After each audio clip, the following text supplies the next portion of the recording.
President Biden just signed the debt ceiling and he's trying to get his Build Back Better plan moving forward. Inside the Build Back Better plan, there's two plans that he wants to get done. The American Jobs Plan, which is the infrastructure bill that's already been passed in the Senate, that's going over to the House of Representatives. Then you have the American Families Plan. Now, the American Families Plan is going to be more stimulus. It's going to extend out the stimulus programs. It's going to take the child tax credit out through the year 2025. Possibly a fourth stimulus check. Looks like the progressives in the House are going to have some type of support act that's going to give monthly payments to people. So there's a lot of good stimulus check information that's coming out right now. There is a lot of pressure for Congress to get something done. And so right now, President Biden's Build Back Better agenda is going to describe a $3.5 trillion package to provide families and medical leave, fund universal pre-kindergarten, and expand Medicare coverage and lower costs of drug prices.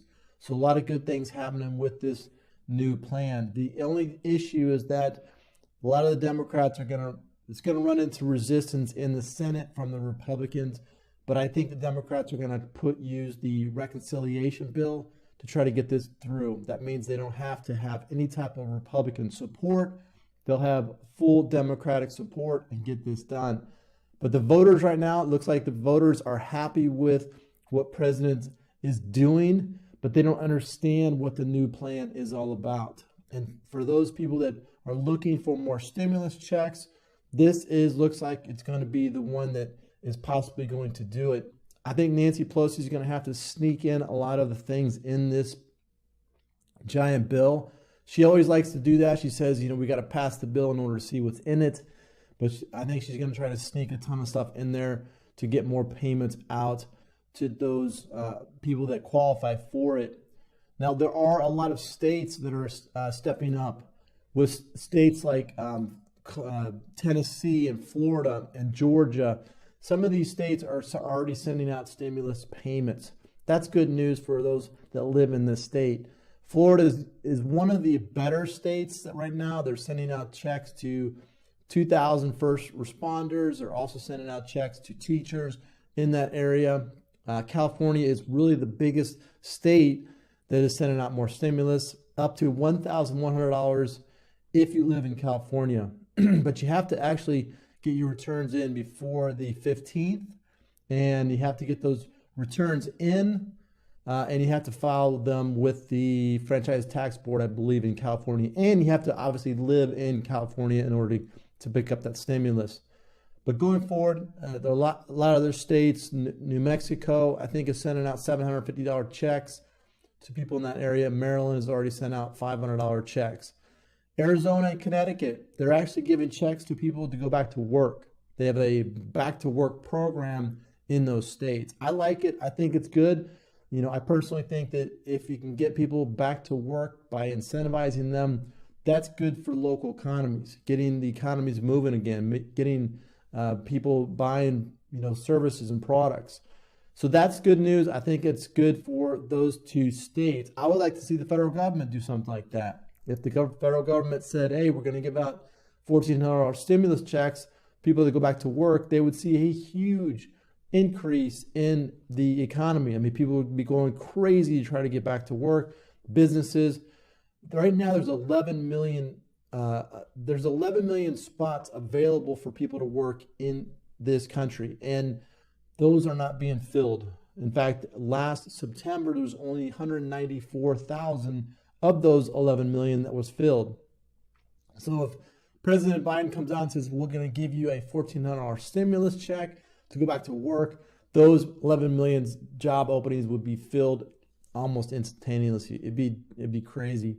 But I just don't know how they think in Washington. I don't know why they're not thinking like that. I think it would work big time. I think they're just trying to tax more. They're trying to spend more. It's putting a ton of more pressure on the dollar itself.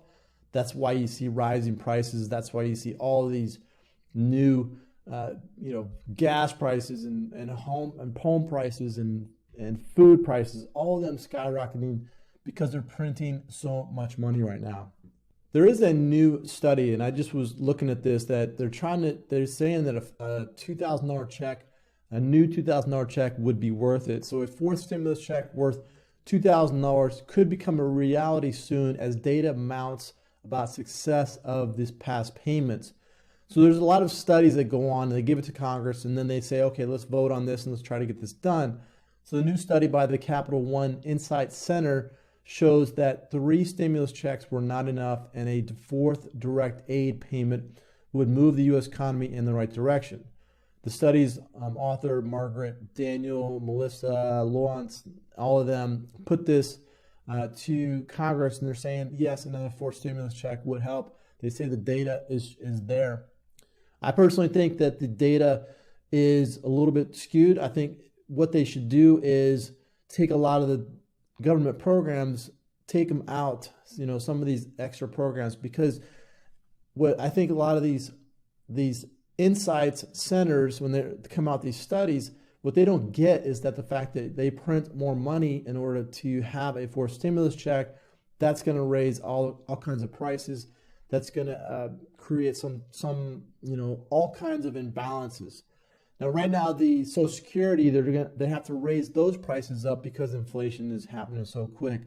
They have to raise them up by another 6%. It's one of the biggest increases in a long time. Right now, you have inflation. It's like 10 or 11% right now. It's way too much right now. So 5 or 6% is just not enough. Also, the Senior Citizens League, they're trying to push for a $1,400 payment to go out to senior citizens. I personally think it's good. Senior citizens should be taken care of. That's one program that they're going to have to continue to fund. If they didn't raise the debt ceiling, then those payments would not be going out. But the federal government's never going to not raise the debt ceiling. They're always going to continue to add more debt to the debt that's already out there. To me, it seems like if they're going to add all this debt, why have they got to keep paying the monthly payments on the interest of that debt? They have to borrow that money, and they still have to pay the interest on that. Right now, I think the interest payments on the debt is around $350 billion every month. That's huge amounts of money that they could use for other things. $350 billion a month could go to funding all kinds of other programs. But they're just going to continue to print it. They're going to continue to add more debt to the already $28 trillion in debt right now. The way they're going to get more stimulus checks out is going to have to pass it in this new bill. I think in the future, there's going to be some type of smartphone where you take your smartphone and the Federal Reserve is going to put an app into that smartphone. It's going to be called a FedNow coin. This is going to be something where you can go spend it into the economy. I think they're really talking about that. There's just so much pressure with other stable coins right now for the Federal Reserve. Now, if they do a stable coin like that, I think it's going to be long term. It's not going to have very good effects. I think it's going to be not very good long term, but at least what they're trying to do is get more money to people quicker. Right now, it's banks, it's bank deposits.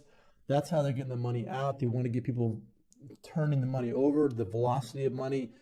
Everybody was given a stimulus check, but nobody was actually going out and spending it. It didn't really get the velocity of money going, moving forward. So that's why I think they're going to be coming out with some type of FedNow coin. So look for that. I do personally think that, and this is just not financial advice, but I personally think if you get another stimulus check, I highly, highly encourage you to pick up some type of hard asset, gold, silver, any type of cryptos right now are going to be good. I think BTC is the best for right now, but try to get that stimulus check into that. If you put your $1,200 stimulus check into BTC back in March of 2020, it's worth about $9,000 right now. It's a great return on investment. In fact, over the course of the next couple of months, you're going to see the BTC price increase tremendously. So try to get some hard assets with that, but keep looking out for more stimulus checks because they're gonna have to keep printing this money and giving out to people that do qualify for it. I think it's going to be the same qualifications, less than $75,000 a year. It's going to be the same, for married couples, if it's $150,000 or less. But they're going to have to pass it in this new bill, and if they don't If they can't sneak it in, they're going to have to create some type of other stimulus bill. There's going to be a lot of pressure. I know the employment is going to start to rise again when they see that happening. It's just going to be crazy. This whole pandemic thing, they're trying to do mandates, and it's really throwing a whole wrench into the process of the economy. The economy needs to create jobs. It needs to have manufacturing, has to do all that. This whole mandate craze that's going on right now is really going to throw a wrench into things that are happening. That's where I think they're going to have to come out with some type of new stimulus bill that's going to give checks to everybody that do qualify for it. So do look for those. If you can, get some hard assets, get some gold and silver. That's where you're going to be able to protect your wealth. You're going to be able to, get that wealth, protect it against inflation. Because right now they're printing so much money that's just prices are continuing to rise again and again. So pick up some hard assets if you can, gold, silver, cryptos, whatever you can to make your wealth preserved a lot better.